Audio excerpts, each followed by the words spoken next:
దేవుడా దయ చూపరా పరమేశ్వరా.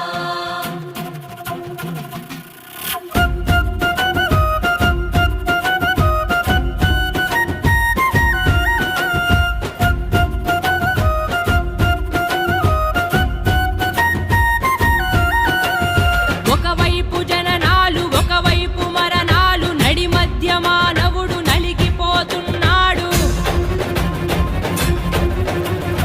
ఒకవైపు పాపాలు ఒకవైపు శాప